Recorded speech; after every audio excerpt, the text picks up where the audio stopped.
gotta let me know. Yeah, the music's on. Oh, you see me? I can show you Nazi punching boys too. Where am I looking right now? Don't be there. I know you've never done it.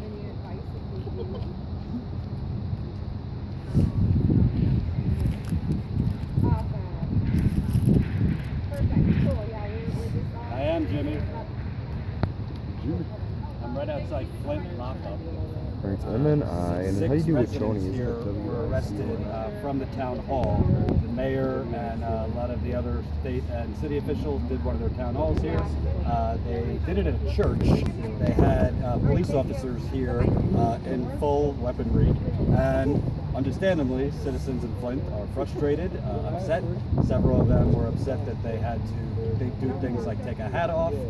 Several of them were kind of bossed around in terms of trying to do their live stream. So about, I'd say, an hour into this event, we started seeing one person get arrested, basically for yelling out loud. But the person wasn't really yelling, just kind of expressing grievances. They were pushed up against the wall by a police officer, arrested. And then it was a domino effect from there. There were several others arrested. Some were arrested for simply refusing to leave private space. It was a church, so the police were kind of playing it off like it was a private area instead of a public place.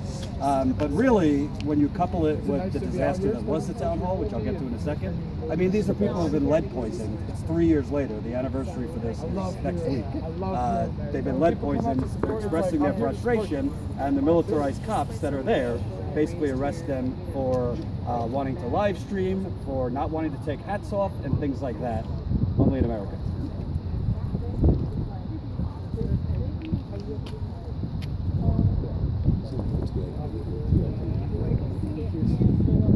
So basically, the mayor's done a few town halls. It's essentially mostly about the water crisis here. Now, the mayor yesterday announced that for the future water source, right now they're back on Detroit's water system. Detroit was the original supplier to Flint for like 50 years before they switched to the Flint River, which led to the lead poisoning.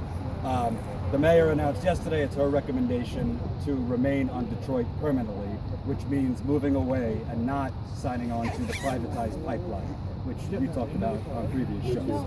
So that was a good sign, and this town hall tonight was to elaborate more on that decision, next steps, and the citizens who are reading up, researching now, were asking very pointed questions about, you keep talking about lead, what about the bacteria in the water that nobody's talking about? This whole bureaucratic panel of people at the front, who I also asked questions to, literally had no answers. They kept on doing the whole, let me move to this guy down the panel, he might be able to answer, or, oh, we'll look into that for you. They don't have answers, Jimmy. The citizens essentially were yelling out, it's unacceptable that we have to wait 3 years. Now the estimate is 3 years to replace 18,000 pipes. They've estimated 18,000 pipes in the city have to be removed. The city is asking, why do we have to wait 3 years? I asked, well, the governor of Michigan right now is about to approve Nestle to go in and funnel hundreds of thousands of fresh water out of creeks and other water bodies here. I asked, why don't you just take that fresh water that you're allowing Nestle to funnel for free and bring it down to the citizens of Flint in the meantime while these pipes are getting changed? Again, no answers. So really what it was, between having no answers for the citizens and essentially roughing up citizens and arresting them, 6 of them are behind me now. I'm told they're going to be released tonight.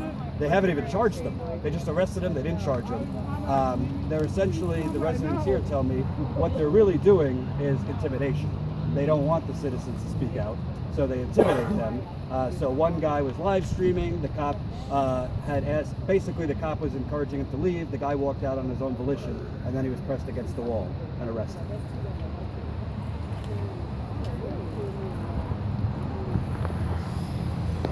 So Jimmy, a tough journalistic dilemma I had. I was next up on the line to ask a question, and I had been waiting for an hour.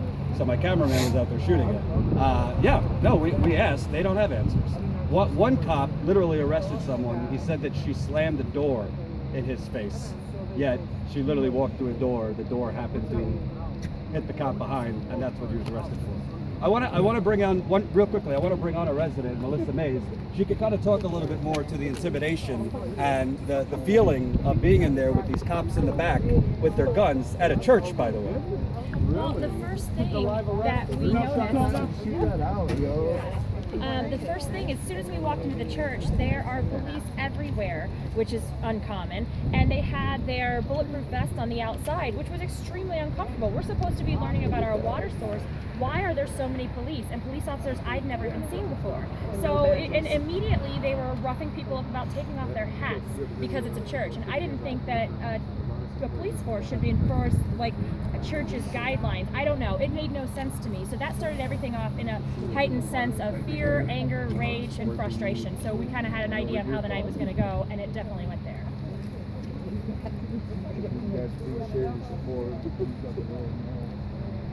Yes. They said because you're in a church, and take your hat off because it's respectful. And there was a gentleman who works with us, who works at Flint Rising, who didn't even have a hat. He asked a question and he got manhandled right out the door. And that was at 5 o'clock, and it was a half hour before it even started.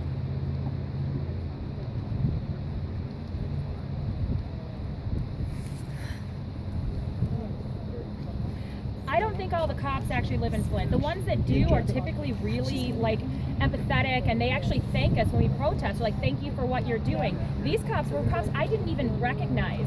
So I don't know where they were called in. And we hear now that they had actually put a call out during the town hall meeting, which by the way wasn't even full, for more police officers. They were doing a call out for more cops. And yeah, trouble. Yep. Group getting disorderly 2 hours ago. No, it was not a group being, and there's people that are very upset because yes, we're being forced to pay the highest rates in the United States for poison, and we have questions that they refuse to answer. And the town hall itself was ridiculous because it was the people that basically were responsible for poisoning us, sitting out there telling us that they're doing a good job. It's the same way they've run these town hall meetings for the 28 months I've been involved. And so it's dismissive, it's talking down to us. I didn't have letters behind my name, so I got no answers to my questions either. Dan Kildee. No, I think he's in DC right now. So I know he's fighting for more funding for Flint, but he needs to hear about this and he needs to see the videos because they tackled, standing next to me was a woman who had just spoken, Leah Palladino, who I love, and she got escorted out, pushed out by security and manhandled. She's sick, she's sore, she's hurting, and they tackled her to the ground. I have never seen anything like this before. And her husband, Tony, who you know, was like, get your hands off my wife, what are you doing? And they drug her out anyway. So, and Abel, one of the quietest people I know, also got arrested. I mean, it's just absolutely ridiculous.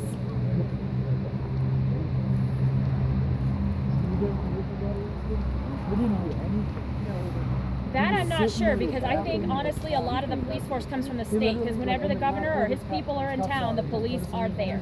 So we're not allowed in. The last time actually the governor was at the Riverbank Center downtown, I was forcibly removed from the building by police, and it was U of M security, which is usually appointed by the governor. He's the one that has the cops there. So whenever he's in town, you will see a ton of police, and his right-hand man was on that panel tonight.